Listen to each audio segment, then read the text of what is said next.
ਦੋਸਤੋ ਤੁਹਾਡਾ ਸਵਾਗਤ ਹੈ ਤੁਹਾਡੇ ਆਪਣੇ YouTube ਚੈਨਲ ਐਜੂਕੇਸ਼ਨ ਨੈਟਵਰਕ। ਅੱਜ ਅਸੀਂ ਕਰਾਂਗੇ ਪੰਜਾਬ ਆਂਗਨਵਾੜੀ ਸੁਪਰਵਾਈਜ਼ਰ ਦੀ ਤਿਆਰੀ ਦੇ ਲਈ। ਜਿਹੜਾ ਟੌਪਿਕ ਹੈ ਉਹ ਹੈਗਾ ਸਿਹਤ ਅਤੇ ਪੋਸ਼ਣ। ਚਲੋ ਅਸੀਂ ਸਟਾਰਟ ਕਰਦੇ ਹਾਂ। ਪਹਿਲਾ ਪ੍ਰਸ਼ਨ, ਕੰਮ ਦੇ ਆਧਾਰ ਤੇ ਭੋਜਨ ਨੂੰ ਮੁੱਖ ਕਿੰਨੇ ਵਰਗਾਂ ਵਿੱਚ ਵੰਡਿਆ ਜਾ ਸਕਦਾ ਹੈ? ਕੰਮ ਦੇ ਆਧਾਰ ਤੇ ਭੋਜਨ ਦੇ ਮੁੱਖ ਦੇਖਿਆ ਜਾਏ ਤੇ ਕਿੰਨੇ ਕੰਮ ਹੈ? ਆਪਸ਼ਨ ਦਿੱਤੇ ਨੇ 4, 3, 5 ਜਾਂ 6। ਕਿੰਨੇ ਆਧਾਰਾਂ ਤੇ ਅਸੀਂ ਵੰਡ ਸਕਦੇ ਹਾਂ? ਤੇ ਉਹ ਜਿਹੜਾ ਰਾਈਟ ਆਨਸਰ ਆ ਉਹ ਕੀ ਹੈ? 3 ਆਧਾਰਾਂ ਤੇ ਜਿਹੜਾ ਹੈ ਅਸੀਂ ਭੋਜਨ ਨੂੰ ਜਿਹੜਾ ਹੈ ਕੰਮ ਦੇ ਆਧਾਰ ਤੇ ਵੰਡ ਸਕਦੇ ਹਾਂ। ਠੀਕ ਹੈ, ਪਹਿਲਾ ਜਿਸ ਤਰ੍ਹਾਂ ਊਰਜਾ, ਠੀਕ ਹੈ, ਊਰਜਾ ਪ੍ਰਦਾਨ ਕਰਨ ਵਾਲਾ। ਦੂਸਰਾ ਹੈਗਾ ਕਿ ਸਰੀਰ ਦਾ ਜਿਹੜਾ ਨਿਰਮਾਣ ਕਰਨ ਵਾਲਾ। ਤੇ ਤੀਜਾ ਹੈਗਾ ਸੁਰੱਖਿਅਤ ਜਿਹੜਾ ਰੱਖਣ ਵਾਲੇ ਨਿਯਮਿਤ ਭੋਜਨ ਕਿ ਜਿਹੜੇ ਸਾਨੂੰ ਸੁਰੱਖਿਅਤ ਜਿਹੜੇ ਅੰਦਰੂਨੀ ਜਿਹੜੀ ਸੁਰੱਖਿਆ ਪ੍ਰਦਾਨ ਕਰਦੇ ਆ। ਠੀਕ ਹੈ ਜੀ, ਚਲੋ ਅਗਲਾ ਕਰੀਏ। ਭੋਜਨ ਬਾਰੇ ਪੜ੍ਹਿਆ, ਭੋਜਨ ਦੇ ਜਿਹੜੇ ਹੈ ਕੰਮ ਇਹਨਾਂ ਬਾਰੇ ਪੜ੍ਹਿਆ ਤੇ ਸਾਨੂੰ ਇਹ ਵੀ ਪਤਾ ਹੋਣਾ ਚਾਹੀਦਾ ਕਿ ਭੋਜਨ ਕੀ ਹੈ। ਤੇ ਹੁਣ ਅਸੀਂ ਉਹਦੇ ਬਾਰੇ ਜਿਹੜਾ ਹੈ ਥੋੜਾ ਜਿਹਾ ਦੇਖ ਲੈਂਦੇ ਹਾਂ ਕਿ ਭੋਜਨ ਹੈ ਕੀ ਹੈ। ਠੀਕ ਹੈ ਜੀ, ਇਹ ਦੇਖੋ ਭੋਜਨ ਕੀ ਹੈ। ਭੋਜਨ ਕੋਈ ਵੀ ਤਰਲ, ਠੋਸ ਜਾਂ ਅਰਧ ਠੋਸ ਪਦਾਰਥ ਹੈ ਜਿਹੜਾ ਕਿ ਜਦੋਂ ਖਾਧਾ ਪਚਾਇਆ ਅਤੇ ਸਰੀਰ ਵਿੱਚ ਰਚਾਇਆ ਜਾਂਦਾ ਹੈ ਤਾਂ ਸਰੀਰ ਨੂੰ ਤੰਦਰੁਸਤ ਰੱਖਦਾ ਹੈ। ਅਰਥਾਤ ਭੋਜਨ ਦਾ ਮੁੱਖ ਕੰਮ ਕੀ ਹੈ? ਇਸ ਤਰ੍ਹਾਂ ਦਾ ਭੋਜਨ ਹੋਣਾ ਚਾਹੀਦਾ ਹੈ ਕਿ ਜਿਹੜਾ ਸਰੀਰ ਨੂੰ ਤੰਦਰੁਸਤ ਰੱਖੇ। ਠੀਕ ਹੈ ਜੀ, ਭੋਜਨ ਦਾ ਮੁੱਖ ਕੰਮ ਸਰੀਰ ਨੂੰ ਤੰਦਰੁਸਤ ਰੱਖਣਾ ਹੀ ਹੈ। ਉਹ ਲਿਕੁਇਡ ਵੀ ਹੋ ਸਕਦਾ, ਠੋਸ ਜਾਂ ਅਰਧ ਠੋਸ ਵੀ ਹੋ ਸਕਦਾ ਹੈ। ਠੀਕ ਹੈ ਜੀ, ਇਸ ਤੋਂ ਅੱਗੇ ਹੈ ਕਿ ਪੌਸ਼ਟਿਕ ਤੱਤ ਕੀ ਹੁੰਦੇ ਹਨ, ਨਿਊਟਰੀਐਂਟਸ ਕੀ ਹੁੰਦੇ ਹਨ। ਠੀਕ ਹੈ, ਪੌਸ਼ਟਿਕ ਤੱਤ ਜਿਹੜਾ ਤੁਸੀਂ ਨਾਮ ਤੇ ਸੁਣਿਆ ਹੋਏਗਾ ਕਿ ਜਿਹੜੇ ਭੋਜਨ ਵਿੱਚ ਨਿਊਟਰੀਐਂਟਸ ਜਿਹੜੇ ਆ ਹੋਣੇ ਚਾਹੀਦੇ ਆ। ਠੀਕ ਹੈ, ਤੇ ਨਿਊਟਰੀਐਂਟਸ ਹੁੰਦੇ ਕੀ ਆ, ਮਤਲਬ ਪੌਸ਼ਟਿਕ ਤੱਤ ਹੁੰਦੇ ਕੀ, ਅਸੀਂ ਇਹਨਾਂ ਬਾਰੇ ਪੜਾਂਗੇ। ਪੌਸ਼ਟਿਕ ਤੱਤ ਉਹ ਹੁੰਦੇ ਹਨ ਜਾਂ ਪੌਸ਼ਟਿਕ ਤੱਤ ਉਹ ਰਸਾਇਣਿਕ ਪਦਾਰਥ ਹਨ ਜੋ ਸਾਡੇ ਸਰੀਰ ਨੂੰ ਸ਼ਕਤੀ ਦੇਣ ਅਤੇ ਕੋਸ਼ਿਕਾਵਾਂ ਦੀ ਰਚਨਾ ਕਰਨ ਜਾਂ ਮੁਰੰਮਤ ਕਰਨ ਵਿੱਚ ਜ਼ਰੂਰੀ ਹੁੰਦੇ ਹਨ ਅਤੇ ਇਹ ਭੋਜਨ ਦੁਆਰਾ ਪ੍ਰਾਪਤ ਹੁੰਦੇ ਹਨ। ਠੀਕ ਹੈ, ਇਹਦਾ ਕੀ ਕੰਮ ਹੈ? ਪੌਸ਼ਟਿਕ ਤੱਤਾਂ ਦਾ ਸਰੀਰ ਨੂੰ ਸ਼ਕਤੀ ਦੇਣਾ। ਇੱਥੇ ਦੇਖੋ ਮੇਨ ਜਿਹੜਾ ਡਿਟੇਲ 'ਚ ਮੈਂ ਤੁਹਾਨੂੰ ਦੱਸਦਾ ਹਾਂ, ਤੁਸੀਂ ਮੇਨ ਸਮਝਣ ਦੀ ਕੋਸ਼ਿਸ਼ ਕਰੋ ਕਿ ਇਹਦਾ ਕੀ ਕੰਮ ਹੈ। ਪੌਸ਼ਟਿਕ ਤੱਤਾਂ ਦਾ ਸਰੀਰ ਨੂੰ ਇੱਕ ਤੇ ਸ਼ਕਤੀ ਦੇਣਾ ਤੇ ਦੂਜਾ ਕੋਸ਼ਿਕਾਵਾਂ ਸੈਲਜ਼ ਦੀ ਜਿਹੜੀ ਹੈ ਰਚਨਾ ਕਰਨਾ ਜਾਂ ਮੁਰੰਮਤ ਕਰਨਾ ਵੀ ਨਿਊਟਰੀਐਂਟਸ ਦਾ ਹੀ ਕੰਮ ਹੁੰਦਾ। ਘੁਮਾ ਫਿਰਾ ਕੇ ਤੁਹਾਨੂੰ ਕਿਸੇ ਵੀ ਤਰੀਕੇ ਨਾਲ ਇਹ ਪੇਪਰ 'ਚ ਪੁੱਛਿਆ ਜਾ ਸਕਦਾ। ਠੀਕ ਹੈ, ਤੇ ਜਿਹੜੇ ਮੇਨ ਨਿਊਟਰੀਐਂਟਸ ਹੁੰਦੇ ਨੇ ਉਹ ਹੁੰਦੇ ਨੇ ਕਿੰਨੇ ਹੁੰਦੇ ਨੇ? 6 ਨਿਊਟਰੀਐਂਟਸ ਹੁੰਦੇ ਨੇ। ਉਹਦੇ ਬਾਰੇ ਹੁਣ ਮੈਂ ਤੁਹਾਨੂੰ ਦੱਸਦੀ ਹਾਂ ਅੱਗੇ। ਹਾਂਜੀ, ਇਹ ਦੇਖੋ ਜੀ, ਇਹਦੇ ਮੇਨ 6 ਨਿਊਟਰੀਐਂਟਸ ਨੇ। ਠੀਕ ਹੈ, ਪ੍ਰੋਟੀਨ, ਮਿਨਰਲਸ ਮਤਲਬ ਖनिज ਲਵਣ। ਠੀਕ ਹੈ ਜੀ, ਤੇ ਅੱਗੇ ਕਾਰਬੋਹਾਈਡਰੇਟਸ, ਫੈਟਸ ਹੈ, ਫੈਟ ਮਤਲਬ ਕਿ ਜਿਸ ਤਰ੍ਹਾਂ ਵਸਾ ਕਹਿ ਸਕਦੇ ਹਾਂ, ਵਿਟਾਮਿਨਸ,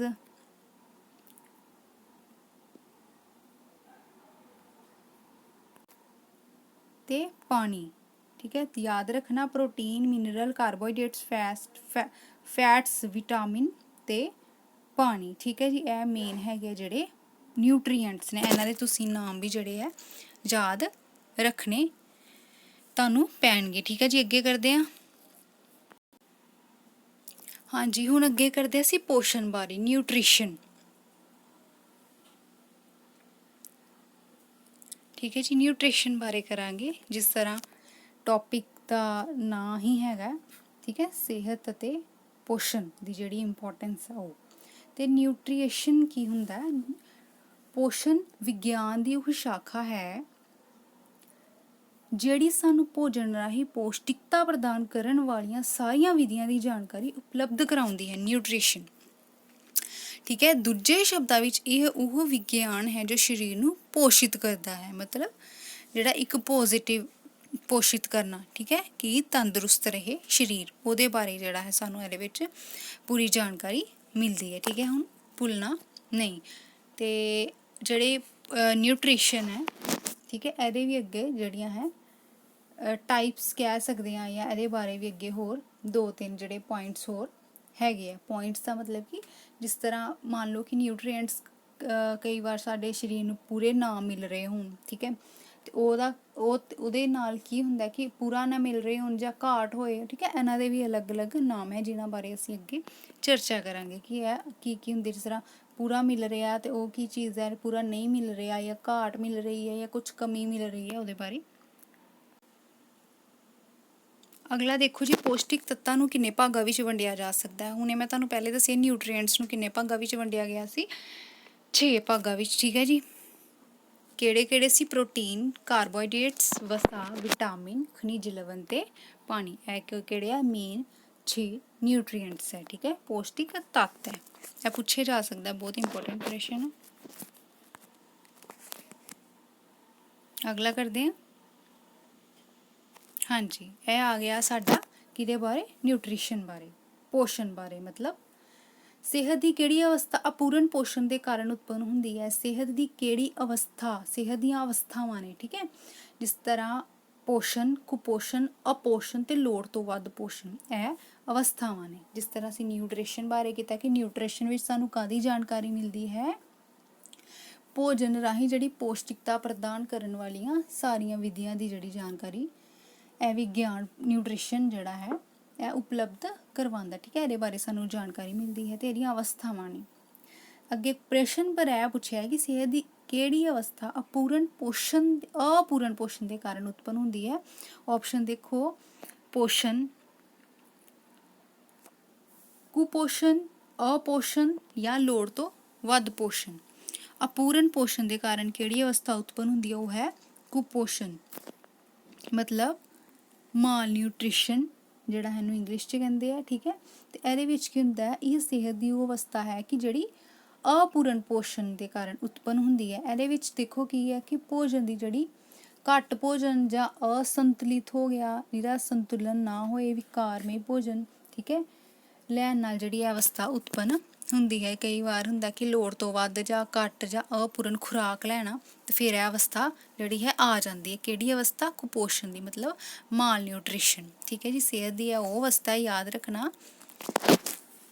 ਕਿ ਜਿਹੜੀ ਕਦੋਂ ਹੁੰਦੀ ਹੈ, ਜਿਹੜੀ ਉਤਪੰਨ ਕਦੋਂ ਹੁੰਦੀ ਹੈ ਕਿ ਜਦੋਂ ਜਿਹੜੀ ਸਾਡਾ ਭੋਜਨ ਹੈਗਾ, ਠੀਕ ਹੈ, ਜਿਹੜੀ ਸਾਡੀ ਖੁਰਾਕ ਹੈਗੀ ਆ ਉਹ ਅਪੂਰਨ ਹੋਏ ਜਾਂ ਲੋੜ ਤੋਂ ਵੱਧ ਹੋਏ ਤੇ ਜਾਂ ਲੋੜ ਤੋਂ ਘੱਟ ਹੋਏ, ਠੀਕ ਹੈ ਜੀ। ਹਾਂਜੀ, ਅੱਗੇ ਅਸੀਂ ਪੜਾਂਗੇ ਕਿ ਕੁਪੋਸ਼ਣ ਕੀ ਹੁੰਦਾ ਹੈ।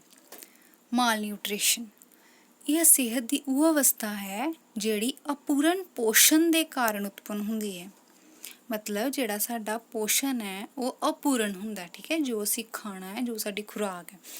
ਇਹ ਘੱਟ ਭੋਜਨ, ਅਸੰਤੁਲਿਤ ਜਾਂ ਵਿਕਾਰਮਈ ਭੋਜਨ ਲੈਣ ਨਾਲ ਜਾਂ ਪੈਦਾ ਹੁੰਦੀ ਹੈ। ਅਪੂਰਨ ਖੁਰਾਕ ਲੋੜ ਤੋਂ ਵੱਧ ਜਾਂ ਘੱਟ ਖੁਰਾਕ ਲੈਣ ਨਾਲ ਹੀ ਹੋ ਸਕਦੀ ਹੈ।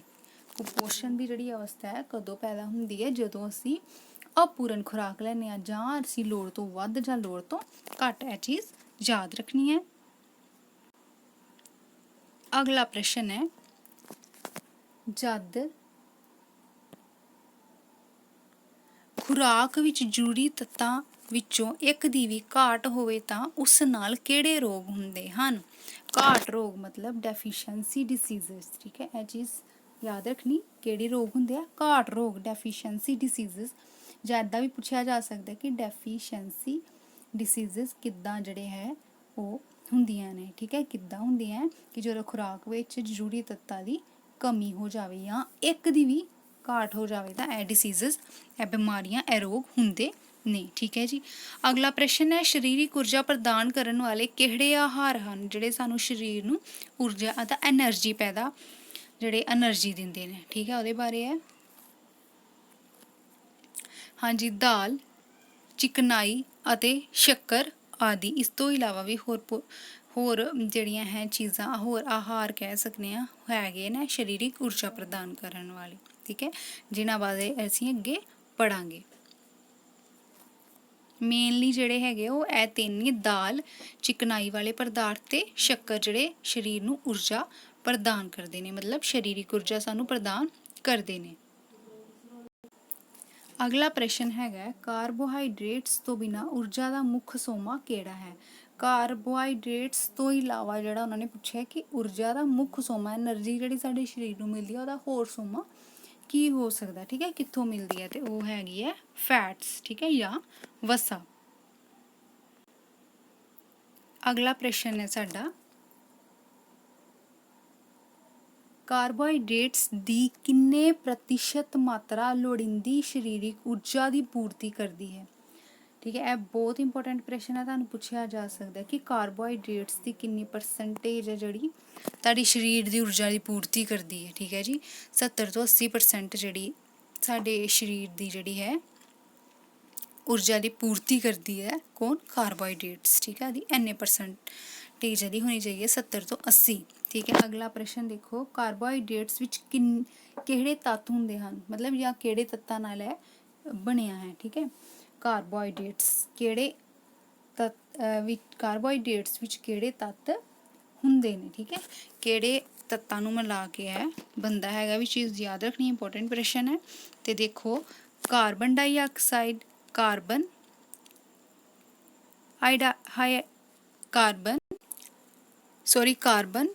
ਹਾਈਡਰੋਜਨ ਅਤੇ ਆਕਸੀਜਨ, ਠੀਕ ਹੈ। ਇਹਦੇ ਵਿੱਚ ਇਹ ਚੀਜ਼ ਦੇ ਧਿਆਨ ਰੱਖਣ ਵਾਲੀ ਹੈ ਕਿ ਜਿਹੜੀ ਹਾਈਡਰੋਜਨ ਅਤੇ ਆਕਸੀਜਨ ਦੀ ਜਿਹੜੀ ਮਾਤਰਾ ਨਾ, ਇਹ ਦੋਨੇ ਕਿੰਨੀ ਹੁੰਦੀ ਹੈ, ਜਿੰਨੀ ਪਾਣੀ ਵਿੱਚ ਹੁੰਦੀ ਹੈ, ਠੀਕ ਹੈ ਜੀ। ਇਹਨਾਂ ਦੀ ਇੰਨੀ ਮਾਤਰਾ ਹੁੰਦੀ ਹੈ ਕਾਰਬੋਹਾਈਡਰੇਟਸ ਵਿੱਚ, ਠੀਕ ਹੈ। ਤੇ 3 ਤੱਤਾਂ ਤੋਂ ਬਣਦਾ ਹੈਗਾ ਕਿਹੜਾ, ਕਾਰਬਨ, ਹਾਈਡਰੋਜਨ ਅਤੇ ਆਕਸੀਜਨ।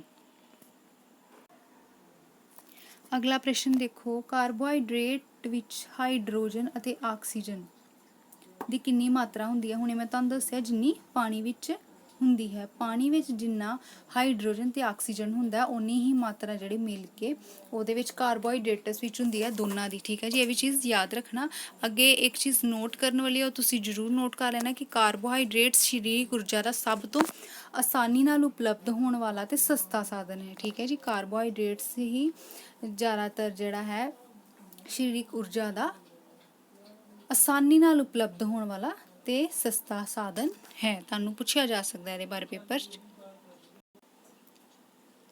ਗਰਮ ਦੇਸ਼ ਦੀ ਮੁੱਖ ਖੁਰਾਕ ਹੈ ਜਾਂ ਦੇਸ਼ਾਂ ਦੀ ਮੁੱਖ ਖੁਰਾਕ ਹੈ ਜਾਂ ਖੁਰਾਕ ਦਾ ਹਿੱਸਾ ਹੈ, ਇਸ ਤਰ੍ਹਾਂ ਵੀ ਪੁੱਛਿਆ ਜਾ ਸਕਦਾ। ਗਰਮ ਦੇਸ਼ਾਂ ਦੀ ਮੁੱਖ ਖੁਰਾਕ ਦਾ ਹਿੱਸਾ ਹੈ, ਕੀ ਹੈਗਾ, ਕਾਰਬੋਹਾਈਡਰੇਟਸ, ਠੀਕ ਹੈ ਜੀ।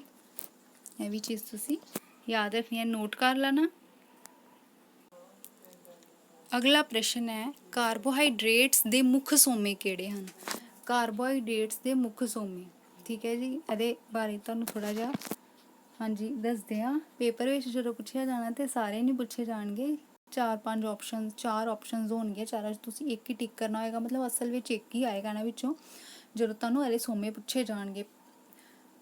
ਦੇਖੋ, ਮੁੱਖ ਸੋਮੇ ਕਿਹੜੇ ਆ, ਚਾਵਲ ਹੈ, ਕਣਕ, ਬਾਜਰਾ, ਜਵਾਰ, ਦਾਲਾਂ, ਆਲੂ, ਸ਼ੱਕਰਕੰਦੀ, ਚੀਨੀ, ਸ਼ਹਿਦ, ਗੁੜ ਆਦਿ, ਠੀਕ ਹੈ ਜੀ।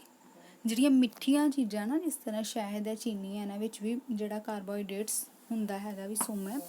ਇਹ ਵੀ ਚੀਜ਼ ਯਾਦ ਰੱਖਣਾ ਕਿ ਮਿੱਠੀਆਂ ਚੀਜ਼ਾਂ ਵੀ ਆ ਗਈਆਂ ਇਹਦੇ ਵਿੱਚ, ਤੇ ਇਹ ਜਿਹੜੇ ਚਾਵਲ, ਕਣਕ, ਬਾਜਰਾ, ਜਵਾਰ, ਦਾਲਾਂ, ਆਲੂ, ਠੀਕ ਹੈ, ਸ਼ੱਕਰਕੰਦੀ, ਇਹ ਵੀ ਆ ਗਈਆਂ, ਇਹ ਯਾਦ ਰੱਖਣਾ। ਅੱਗੇ ਹੈਗਾ ਮਰਾਸਮਸ ਰੋਗ ਕਿਸ ਦੀ ਕਮੀ ਦੇ ਕਾਰਨ ਹੁੰਦਾ ਹੈ। ਮਰਾਸਮਸ ਰੋਗ ਕਿਸ ਦੀ ਕਮੀ ਕਾਰਨ ਹੁੰਦਾ ਹੈ, ਕਿਹਦੀ ਕਮੀ ਕਾਰਨ ਹੁੰਦਾ, ਪ੍ਰੋਟੀਨ ਦੀ ਕਮੀ ਕਰਕੇ। ਇਹ ਵੀ ਚੀਜ਼ ਯਾਦ ਰੱਖਣਾ, ਕਿਹਦੀ ਕਮੀ ਕਰਕੇ ਰੋਗ ਹੁੰਦਾ, ਪ੍ਰੋਟੀਨ ਦੀ ਕਮੀ ਕਰਕੇ। ਅਗਲਾ ਹੈਗਾ, ਕਾਰਬੋਹਾਈਡਰੇਟਸ ਦੀ ਕਮੀ ਕਦੋਂ ਹੁੰਦੀ ਹੈ, ਉਪਵਾਸ ਰੱਖਣ ਨਾਲ ਜਾਂ ਬਹੁਤ ਦੇਰ ਕੁਝ ਨਾ ਖਾਣ ਕਾਰਨ, ਠੀਕ ਹੈ। ਬਹੁਤ ਬਹੁਤ ਧੰਨਵਾਦ ਤੁਹਾਡਾ ਸਾਡੀ ਵੀਡੀਓ ਦੇਖਣ ਦੇ ਲਈ। ਜੇਕਰ ਪਸੰਦ ਆਈ ਹੋਵੇ ਤਾਂ ਤੁਸੀਂ ਲਾਈਕ ਤੇ ਸ਼ੇਅਰ ਕਰ ਸਕਦੇ ਹੋ। ਬੈਲ ਆਈਕਨ ਜ਼ਰੂਰ ਦਬਾਉਣਾ। ਤੇ ਇਹਦਾ ਜਿਹੜਾ ਇੰਪੋਰਟੈਂਟ ਹੋਰ ਪ੍ਰਸ਼ਨ ਹੋਣਗੇ ਟੌਪਿਕ ਨਾਲ ਰਿਲੇਟਡ ਹੈ, ਜੇ ਕੰਪਲੀਟ ਤੇ ਨਹੀਂ ਹੋਏ, ਮੈਂ ਕੰਪਲੀਟ ਨਹੀਂ ਕਰ ਪਾਈ, ਤੇ ਹੋਰ ਵੀ ਜਿਹੜੇ ਕੁਐਸਚਨਸ ਨੇ ਉਹ ਜਲਦੀ ਅਪਲੋਡ ਕੀਤੇ ਜਾਣਗੇ, ਤੇ ਜਿਹੜੇ ਮੌਕ ਟੈਸਟ ਉਹ ਵੀ ਲਏ ਜਾਣਗੇ, ਠੀਕ ਹੈ। ਧੰਨਵਾਦ।